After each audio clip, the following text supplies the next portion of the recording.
নমস্কার বন্ধুরা, আমি গৃহবধূ তুলিকা থেকে তুলিকা। আজকে আবার একটা নতুন ব্লগ নিয়ে চলে এসেছি।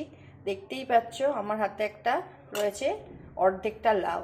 আজকে লাউ দিয়েই একটা বানাবো রেসিপি। লাউ আমরা সবাই খুব একটা খেতে পছন্দ করি না, কিন্তু আজকে খুব সামান্য উপকরণ দিয়েই এই লাউয়ের রেসিপিটা আমি তোমাদেরকে বানিয়ে দেখাবো। আজকের রেসিপির নাম হচ্ছে মাছের মাথা দিয়ে লাউ। দেখো, প্রথমে লাউগুলোকে আমি একদম পাতলা পাতলা করে এরকমভাবে কেটে নিয়েছি। নিয়ে এটাকে পরিষ্কার করে ভালো করে একবার ধুয়ে নেব। মাছের মাথাগুলো দেখো নুন হলুদ দিয়ে মাখিয়ে রেখে দিয়েছি। এবার আমার এখানে তেল গরম হয়ে গেছে, এবার তেলের মধ্যে দিয়ে আমি ভেজে তুলে নেব। মাথাগুলো দেখো লাল লাল করে ভেজে নিয়েছি। এবার ভেজে নিয়ে আমি এগুলোকে তুলে আলাদা রেখে দিচ্ছি। এবার সেই কড়াইয়ের তেলেতেই, যেটাতে মাছের মাথাগুলো ভেজেছিলাম, ওটাতেই আমি গোটা জিরে আর শুকনো লঙ্কা দুটো ফাটিয়ে আমি ফোড়ন দিয়ে দিচ্ছি। এবার এর মধ্যে আমি দিয়ে দেবো কেটে রাখা লাউগুলো।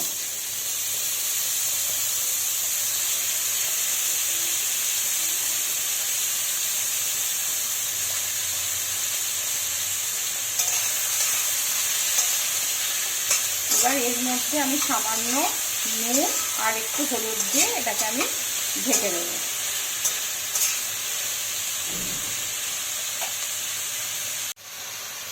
এবার এর মধ্যে আমি সামান্য একটু হলুদ গুঁড়ো দিয়ে দিলাম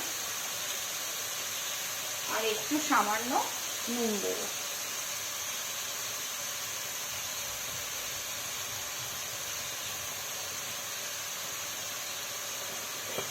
দিয়ে এটাকে আমি ভালোভাবে মিশিয়ে নেব। নিয়ে এটাকে আমি ঢাকা দিয়ে দেবো আর গ্যাসের ফ্লেমটাকে একদম লো করে দেবো। 5 মিনিট পর আমি ঢাকনাটা খুলেছি। দেখো কতটা জল বেরিয়েছে। আমি কিন্তু একটুও জল দিইনি। এই যে লাউয়ের নুন দিয়ে হলুদ দিয়ে চাপা দিয়ে দিয়েছিলাম, সেটাতেই এটা হয়েছে। ঢেকে দেওয়ার পর এই জলটা বেরিয়েছে। এবার এই জলেতেই লাউটা পুরো সেদ্ধ হয়ে যাবে আর জলটাও শুকিয়ে আসবে। আমি আবার এটাকে ঢেকে দেবো, কিন্তু গ্যাসের ফ্লেমটা একদম লোতে রাখতে হবে। আরো 10 মিনিট পর আমি এবার এটার মধ্যে ওই ভেজে রাখা মাছের মাথাগুলো দিয়ে দেব। দিয়ে আমি আরো 10 মিনিটের মতো ঢেকে রেখে, যতক্ষণ না এর জলটা পুরো একদম টেনে নিচ্ছে আর লাউটাও পুরোপুরি সেদ্ধ হয়ে যাচ্ছে, ততক্ষণ এটা এরকম ভাবে হবে।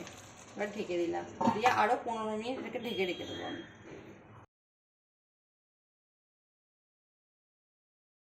এবার এর মধ্যে সামান্য একটু জিরে গুঁড়ো আমি দিয়ে দেবো। এবার গ্যাসের ফ্লেমটা আমি একটু হাই করে দিয়েছি। এবার এটার মধ্যে আমি দিয়ে দেবো অল্প একটু সামান্য ছোট চামচে 1 চামচ চিনি।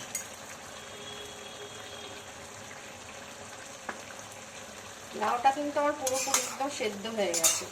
এবার এটা গা মাখা মতো হয়ে এলেই এটাকে আমি নামিয়ে নেব।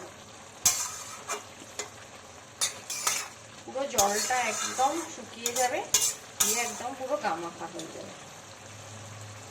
আর এটা আমি ঢেকে রাখবো না, এটা এবার পুরো এরকম ভাবেই এটা হবে। দেখো জলটা পুরো শুকিয়ে এসেছে, এটা একদম গা মাখা হয়ে গেছে। এবার এটাকে আমি নামিয়ে নেব।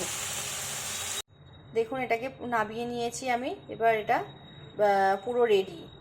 মাছের মাথা দিয়ে লাউয়ের রেসিপিটা পুরো রেডি। এটাকে গরম গরম ভাতের সাথে, রুটির সাথে আপনারা এটাকে পরিবেশন করতে পারেন এবং বাড়িতে এটা ট্রাই করে দেখবেন। কেমন লাগলো কমেন্ট করে জানাবেন, আর ভালো লাগলে একটা লাইক করে দেবেন আমার চ্যানেলটাকে, আর সাবস্ক্রাইব করবেন, বন্ধুদের সাথে শেয়ার করবেন।